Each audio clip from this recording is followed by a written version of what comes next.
انسان کو بہت سارے امراض لگ جاتے ہیں، جسمانی بیماریاں بھی ہوتی ہیں اور روحانی بیماریاں بھی ہوتی ہیں، عقیدے اور نظر اور فکر میں بھی بیماریاں ہوتی ہیں۔ دنیا میں کچھ لوگ دہریے ہیں، معاذ اللہ کی ذات کے منکر۔ دنیا میں کچھ لوگ ایسے ہیں جو وقوع قیامت کے منکر۔ دنیا میں معاذ اللہ کچھ لوگ ایسے ہیں جو عذاب قبر کے انکاری۔ دنیا کے اندر آپ کو وہ لوگ بھی ملیں گے جو کہتے ہیں دنیا خود بخود وجود میں آ گئی۔ پھر آپ کو کچھ اور لوگ ملیں گے جن پر وسوسوں کا غلبہ، بری سوچوں کا غلبہ، شیطانی اور نفسانی خواہشات کا غلبہ، یہ سب بیماریاں ہیں۔ پھر کچھ امراض ایسے ہیں، حسد، بغض، عداوت، تکبر، عجب، خود پسندی، دوسروں کو حقیر سمجھنا، اپنے آپ کو بڑا جاننا، جھوٹ بولنا، جھوٹی انا کی، یہ سب بیماریاں ہیں، امراض ہیں۔ جسمانی مرض بھی بندے کو پریشان کرتا ہے، روحانی مرض بھی پریشان کرتا ہے۔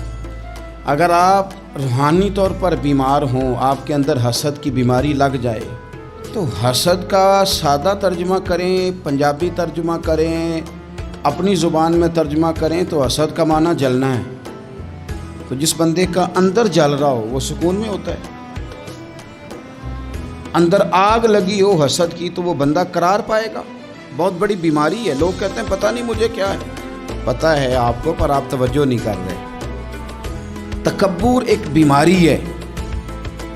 تکبر والا بندہ دل کی جگہ روڑا رکھ لیتا ہے، پتھر، تو اندر بندے کا سخت ہو جائے۔ وہ ہمارے ہاں لوگ کہتے ہیں کہ میری نا ٹانگوں میں بڑی درد ہے، تو پنجابی کہتے ہیں کھلیاں پہ گئی ہیں۔ وہ کیا ہے جی؟ کہتے ہیں سخت ہو گئی ہیں ٹانگیں، چلا نہیں جاتا۔ ٹانگیں سخت ہو جائیں تو گزارا نہیں ہوتا، تو دل سخت ہو جائے تو۔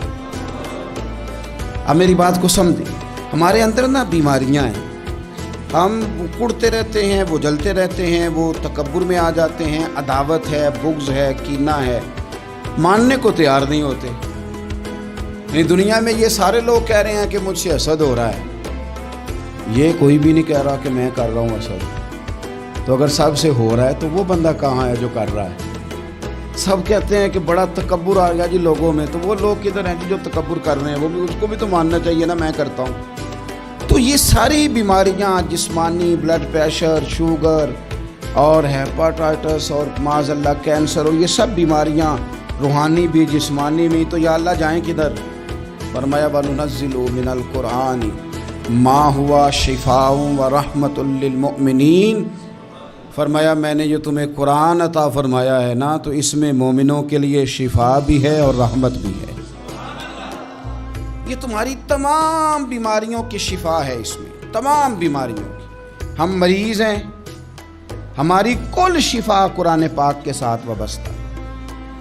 اور اگر صحیح طبیب تک بندہ نہ جائے تو پھر وہ ساری زندگی بیچارہ الجھا رہتا ہے، اسے کامیاب علاج میسر نہیں آتا۔ اس میں جسمانی، حضرت عائشہ صدیقہ رضی اللہ تعالیٰ عنہ فرماتی ہیں میں نے نبی پاک صلی اللہ تعالیٰ علیہ وآلہ وسلم کو نا مرض وصال تک دیکھا ہے، حضور کے وصال تک، کہ حضور قرآن پاک کی آخری 2 سورتیں پڑھ کے سورۃ فلق اور ناس اپنے ہاتھوں پہ پھونکتے تھے، پھر جسم پہ ملتے تھے۔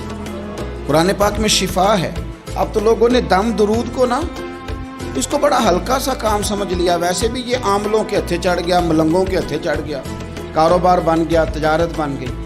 ورنہ قرآن پاک کی آیات پڑھی جائیں تو حضور نے فرمایا سورہ فاتحہ میں شفا ہے، اس میں کرم ہے۔ یہ چیزیں جو بڑی ہمارے لیے سود مند تھی، فائدہ مند تھی، ہم چھوڑ گئے۔ ایک بڑی خوبصورت حدیث ہے، سنیے گا۔ حضرت ابو سعید خدری رضی اللہ تعالیٰ عنہ حدیث کے راوی ہیں، بخاری میں موجود ہے۔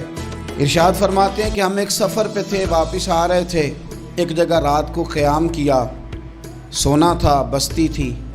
بستی کے لوگوں نے نہ کھانا پوچھا نہ پانی پوچھا، کوئی ضیافت نہیں کی۔ آدھی رات کا وقت آیا تو ایک بندہ دوڑا دوڑا آیا، کہنے لگا ہمارے سردار کو بچھو نے کاٹ لیا ہے، تم میں سے کوئی بندہ دم درود کر لیتا ہے؟ تو ایک صحابی کہنے لگے کر تو لیتے ہیں، پر تم نے چونکہ ہمیں کھانا پانی تک نہیں پوچھا، تم اگر دم کراؤ گے تو مفت نہیں کریں گے۔ بخاری پڑھ رہا ہوں، پیسے لگیں گے۔ کتنے پیسے؟ بکریوں کا ایک ریوڑ پورا۔ شارحین نے لکھا ہے 40 بکریاں۔ کنے دما دیاں؟ اور بھائی اس سے کوئی بندہ جواز نہ لے کہ پیسے لینے جائز ہیں، اس سے جواز نہ حاصل کرے۔ آپ بات کو سمجھیں، پس منظر کیا ہے؟ پانی تک نہیں تم نے پوچھا۔ کچھ لوگوں کا علاج ہوتا ہے، انہوں نے کہا پیسے لیں گے دم کر دیں گے۔ صحابی نے کہا، حضرت ابو سعید خدری رضی اللہ تعالیٰ عنہ فرماتے ہیں وہ چونکہ تنگ تھے، بچھو کاٹ کے اور سردار کو کہا چل تو صحیح نا۔ وہ صحابی گئے، سورہ فاتحہ پڑھ کے دم کیا، اور حدیث بخاری سے میں آپ کو دکھاؤں گا۔ لوگ کہتے ہیں دم کدھر سے آ گیا؟ بخاری پڑھ رہا ہوں، صحیح بخاری۔ شفا تو اللہ نے دینی ہے نا، رب کریم نے شفا دے دی۔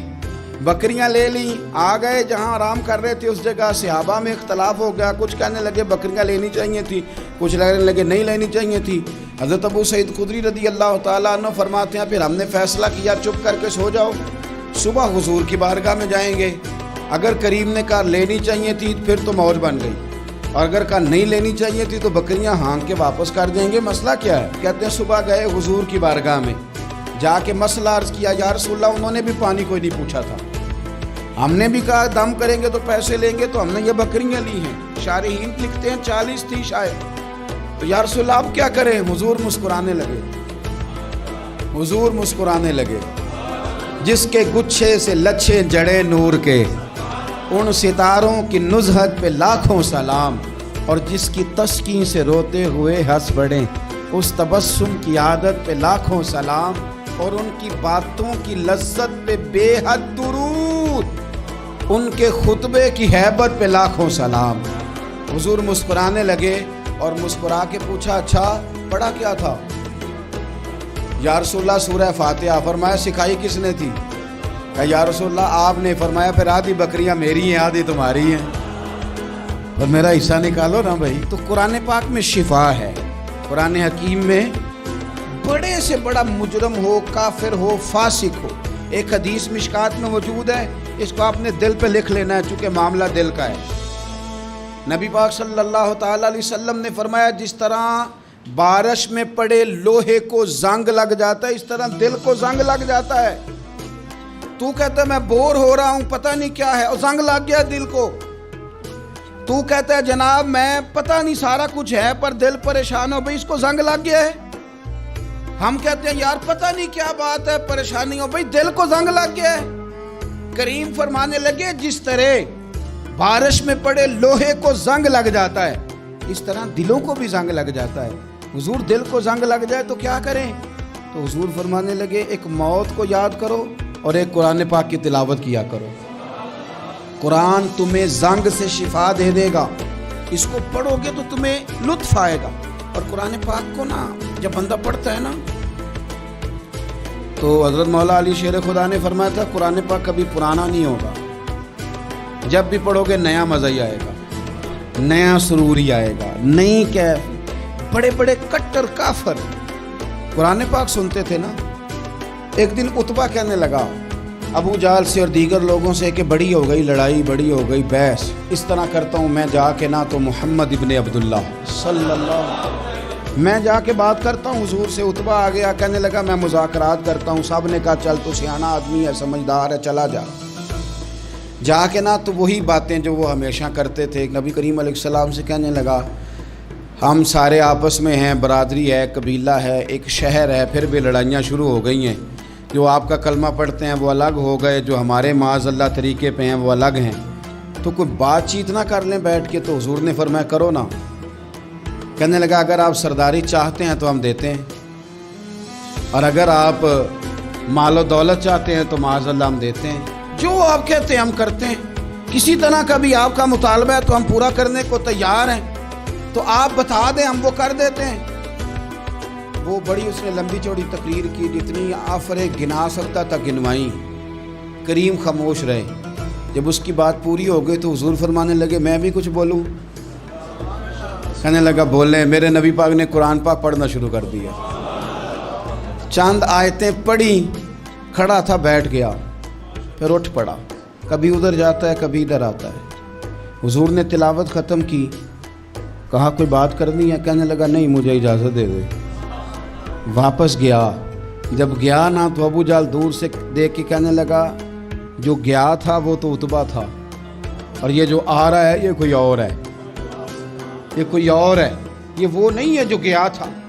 واپس آیا تو کہا کیا طے ہوا؟ کہنے لگا یار طے کیا کرنا ہے، میں نے شاعر بھی دیکھے، کاہن بھی دیکھے، جادوگر بھی دیکھے، میں نے زمانہ گھوما ہے، پر جو قرآن وہ پڑھتے ہیں وہ بندے کا کلام نہیں، وہ رب کریم کا ہی کلام ہے، وہ اللہ کا کلام ہے. تم نہیں مقابلہ کر سکتے، تم باز آ جاؤ، وہ تمہارے بس کی بات نہیں. تیرے آگے ہیں یوں دبے لچے فصحا عرب کے بڑے بڑے، کوئی جان منہ میں زبان نہیں بلکہ جسم میں جان نہیں، اور کروں تیرے نام پہ جان فدا. نہ بس ایک جان دو جہاں فدا، میرا دو جہاں سے بھی نہیں جی بھرا، میں کروں کیا کروڑوں جہاں نہیں.